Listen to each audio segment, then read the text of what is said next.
Yayasan Anissa Swasti atau yang disingkat sebagai Yasanti sebagai salah satu lembaga swadaya masyarakat yang ada di Yogyakarta. Yasanti sendiri berdiri sejak tahun 1982 yang berfokus untuk memberdayakan perempuan, khususnya perempuan pekerja, dengan memberikan pengorganisasian komunitas ataupun seminar dan juga kampanye. Tak hanya itu, dalam Yasanti sendiri terdapat visi dan misi yang dijalankan, yaitu terwujudnya kemandirian perempuan pekerja baik secara ekonomi, budaya, ataupun politik. Dan juga terdapat 3 misi yang dilakukan oleh Yasanti untuk menjalankan visi tersebut. Yang pertama, melakukan pengorganisasian pendidikan dan advokasi untuk memperjuangkan hak-hak dari para pekerjanya. Yang kedua, adanya memperkuat ekonomi untuk memperkuat usaha mereka baik secara individu ataupun kelompok. Dan yang terakhir itu adalah mendorong kebijakan yang kondusif bagi para perempuan pekerja. Nah, hanya itu, terdapat nilai-nilai yang dipegang teguh oleh Yasanti sendiri. Yang pertama, bersikap jujur. Yang kedua, adanya profesionalitas dalam bekerja. Dan yang terakhir, adanya kebersamaan untuk saling membantu. Baik, berikut adalah peta dari organisasi kami. Yang pertama itu adalah program komunikasi. Nah, program komunikasi kami sendiri itu ada 4. Yang pertama adalah pelatihan kayak pelepasan stres pada anggota buruh gendong kami dan anggota PRT. Kemudian yang kedua itu rapat evaluasi. Itu biasanya kami lakukan 1 bulan 1 kali. Kemudian ada advokasi dan promosi digital. Nah, promosi digital ini kami biasanya melakukan promosi di Facebook, Instagram, dan website. Namun untuk website itu kami memang masih ada terkendala sehingga kami belum menindaklanjuti lagi website kami. Kemudian yang kedua itu adalah sumber daya non-human. Itu seperti sumber daya non-hayati, bangunan, transportasi, dan media sosial. Kemudian ada sumber daya manusia. Ini dari pimpinan Yasanti, karyawan, dan mahasiswa magang. Selanjutnya ada regulasi dan kebijakan. Kalau dari organisasi kami sendiri yaitu berupa SOP, sedangkan dari pemerintah itu berupa undang-undang tentunya. Kemudian ada stakeholder internal, itu stakeholder internal sendiri ini dari pengurus Yasanti, anggota, dan volunteer. Sedangkan untuk eksternal itu dari pemerintah, organisasi LSM lainnya, dan universitas. Bagaimana program-program komunikasi yang dilakukan oleh pihak Yasanti untuk menjamin bahwa Yasanti itu akan selalu bisa dikenal oleh masyarakat? Oke, jadi di Yasanti sendiri itu ada berbagai program komunikasi baik dari sisi internalnya maupun dari sisi eksternalnya. Kalau dari internalnya sendiri itu kita ada yang namanya rapat evaluasi. Nah, dalam rapat evaluasi ini kita melakukan koordinasi, monitoring, ataupun evaluasi berbagai proyek yang sedang kita lakukan seperti pelatihan.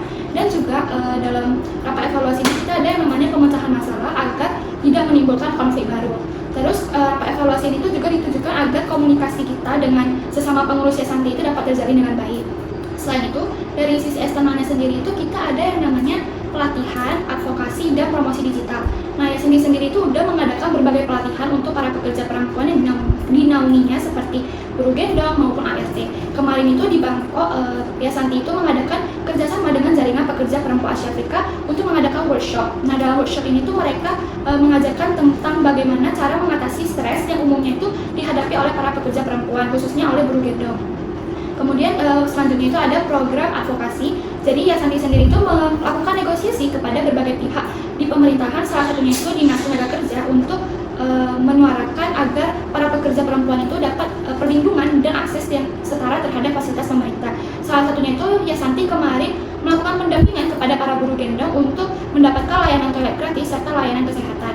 Selanjutnya itu ada program promosi digital. Nah, Yasanti ini tuh mengadakan banyak sekali kesempatan bagi para mahasiswa yang sedang magang untuk turut berpartisipasi dalam pengelolaan media sosial dari Yasanti sendiri.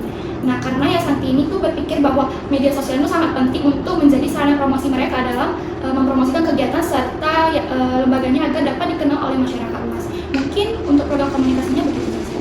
Oke, nah untuk menjalankan program komunikasi, apakah dari pihak Yasanti itu ada menjalin kerjasama dengan pihak-pihak eksternal atau dari pihak internal sendiri dari Yasanti? Oke, jadi pihak Yasanti ini juga ada menjalin kerjasama dengan pihak internal dan eksternal. Untuk pihak internalnya, Yasanti sendiri itu memiliki pengurus, di mana pengurus ini tersusun dari direktur, ketua, sekretaris, dan juga bendahara. Nah, setiap pengurus ini memiliki perannya masing-masing dalam mewujudkan visi misinya. Kemudian selain adanya pengurus Yasanti, dia juga ada PRT, buruh gendong, dan juga volunteer. Nah, untuk sisi eksternalnya, Yasanti ini tuh ada 3. Dia yang pertama, Yasanti ini sedang mengusahakan untuk menjalin kerjasama dengan pemerintah gitu. Kemudian yang kedua, Yasanti juga ada kerjasama dengan lembaga swadaya masyarakat, di mana dia sudah menjalin dengan seluruh LSM yang ada di Kota Yogyakarta. Kemudian yang terakhir itu ada universitas. Nah, Yasanti sendiri juga udah menjalin kerjasama atau berdinamika dengan beberapa universitas melalui mahasiswa yang sedang KKN atau sedang program magang yang ada di Yasanti. Oke, baik. Terima kasih atas tanggapannya dari pihak Yasanti.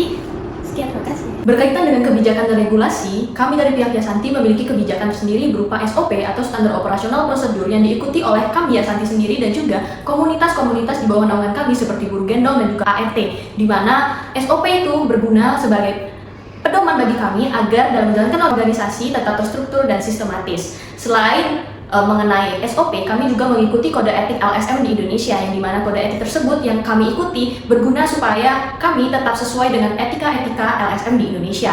Selain dengan kebijakan, kami juga mengikuti seluruh regulasi yang dibuat oleh pemerintah mengenai lembaga swadaya masyarakat. Yang pertama, kami mengikuti Undang-Undang Nomor 17 Tahun 2013 yang berkaitan dengan organisasi kemasyarakatan, dan juga kami mengikuti Undang-Undang Nomor 6 Tahun 2023 tentang ketenaga kerjaan. Sebagai lembaga swadaya masyarakat, kami telah berupaya untuk beradaptasi dengan perkembangan industri komunikasi yang ada pada saat ini.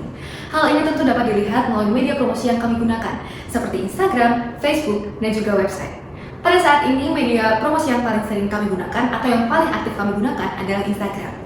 Melalui Instagram, kami telah mengupdate berbagai kegiatan yang kami lakukan, dan tentu hal ini menjadi peluang bagi kami untuk mempertahankan eksistensi organisasi kami dan juga menyebarluaskan informasi mengenai kegiatan-kegiatan yang kami lakukan di media sosial Instagram. Tentu hal ini juga menarik para mahasiswa, lembaga swadaya masyarakat yang lain, dan juga pemerintah untuk bekerja sama dengan kami. Selain menggunakan Instagram, kami juga menggunakan website sebagai media promosi dan penyebar luasan informasi terkait organisasi kami. Namun, pada saat ini kami mengalami kendala karena adanya sumber daya manusia yang belum bisa mengelola website, sehingga pada saat ini website menjadi media promosi yang paling tidak aktif kami gunakan. Dan tentu saja itu menjadi tantangan bagi kami karena tidak ada sumber daya manusia yang mumpuni untuk mengelola website kami. Meski begitu, kami mendapatkan bantuan dari para mahasiswa yang tertarik dengan kami untuk membantu mengelola website kami agar website kami dapat digunakan untuk menyebarluaskan informasi dan jadi media promosi yang aktif bagi organisasi kami.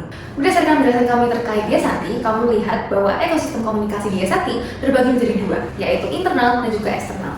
Namun, kami melihat bahwa tantangan yang dihadapi oleh Yasanti itu terkait pada komunikasi eksternal, di mana ada salah satu media promosi, yaitu website, yang belum dikelola dengan baik karena kurangnya sumber daya manusia yang mampu mengelola website tersebut. Sehingga kami menyarankan bahwa Yasanti untuk membuka divisi baru khusus untuk pengelolaan website agar informasi dapat disebarluaskan melalui website dan juga website menjadi aktif tanpa harus menunggu bantuan dari relawan ataupun mahasiswa yang sedang KKN, magang, ataupun bekerja sama.